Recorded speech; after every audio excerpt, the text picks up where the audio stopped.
Well, welcome to East Ruston Old Vicarage Gardens. This is our video tour that we shot on a visit towards the end of July in 2024. We had a fantastic afternoon walking around these gardens and some very good weather. Some fantastic plantings in this garden. It was established over a very long period of time, and to keep it looking so fresh so late in the summer is a real achievement. Plenty of bedding's being used to fill in and extend that summer colour, because obviously by July, looking towards the beginning of August, a lot of the early flush from some of the perennial plantings such as roses have finished for the season, but the agapanthus are a real feature of this tour, so do stay watching. This tour is going to take you round the parts of the garden that wrap around the Old Vicarage house, and in part 2 and in part 3 we'll take you further into the depths of the East Ruston gardens that go on for compartment after compartment of glorious plantings. I think it extends to almost 30 acres now.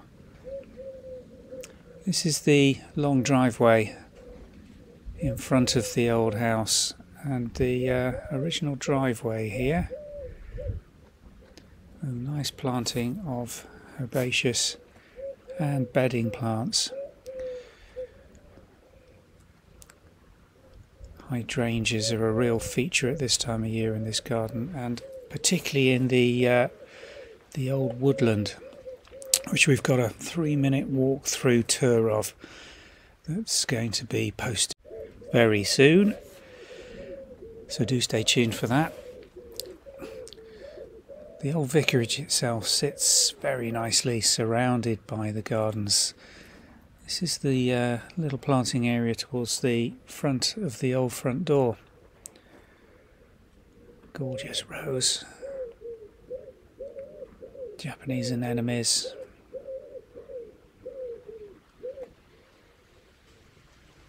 In the central area there's a little bird bath, the formal lion and unicorn, the old front gate that makes its way to the periphery, and that's the old vicarage itself.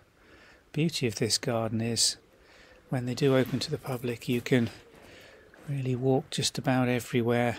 There's a few private areas in the garden and around the central core of the house, but you're allowed to have a good look around.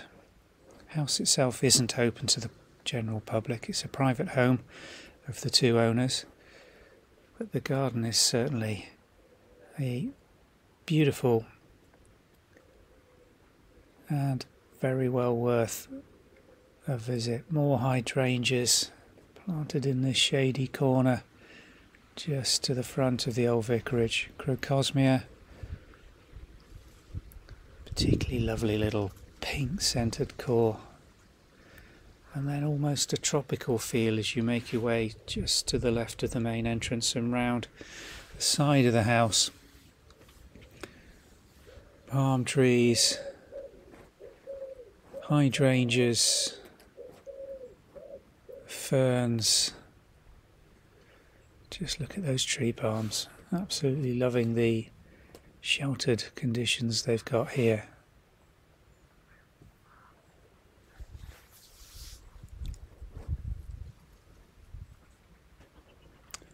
Looks like a small gunnera planted in amongst these for the greenery.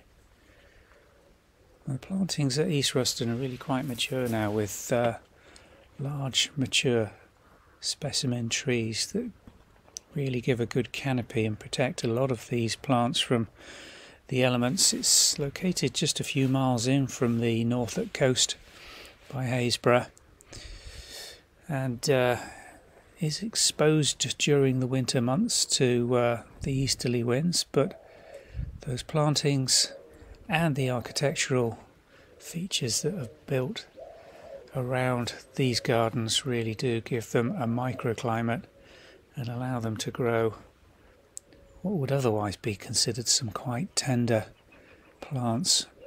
There are a lot of glass houses on the premises as well, so I'm sure a lot of work goes on bringing a lot of these more tender specimens in and then replanting each season. This is the little seating area just to the front of this glass house, which is the first glass house you visit here, and it's got this beautiful pink rose in it. I don't know how they managed to keep this looking so fresh at this time of year. Absolutely beautiful specimen. No sign of any black spot or disease on it at all, and flowering away beautifully.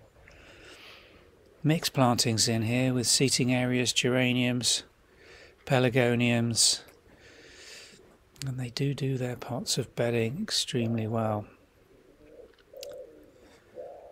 Jasminoides cloaking the side of the, I think, orangery that fills the gap between the vicarage itself and that glass house. And then as we walk along in front of that orangery, just look at the landscaping making its way back. Not a long view. One of the tricks they use repeatedly in the Old Vicarage is this compartmental style with large mature hedges, topiary. So you have to walk through to get the vistas, and you get little glimpses through openings, cuts and gateways of the next garden. It draws you through to see what's in the next compartment. There we have one of those little vista openings, just giving you a clue. They've done some beautiful topiary on these boxes, and they're looking incredibly healthy, as are the low hedges retaining the herbaceous plantings. Most spectacular clematis in one corner, cloaking its support.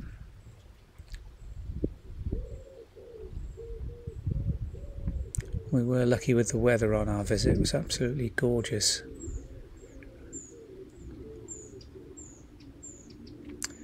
I've made my way now into the next compartment, and this is one on the very front of the, what I presume is the living room window.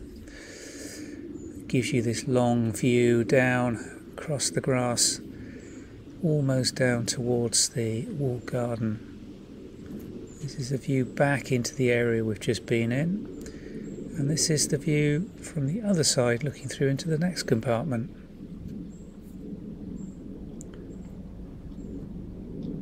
On the eastern aspect is a large glazed roof conservatory. These borders are quite narrow, not particularly deep, but again really well planted. Nice subtle colour combinations in here at this time of year. Whites, creams and purples. Little violas still flowering away beautifully. Would have expected these to run to seed by now, but they haven't.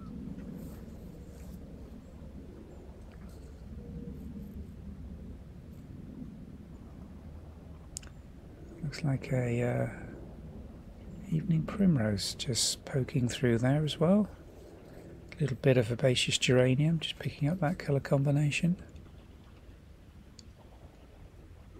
Quite a wide paving area on the side of the what looks like a yew hedge, giving the vista lovely architectural decorated water butts and watering cans. It's a garden that's very much lived in and used, and as we make our way through past the most glorious phlox, should have shown you that in a little bit more detail, towards the next stage in this garden, which is the walled cottage garden. We'll take you there next in part 2. Thanks for watching.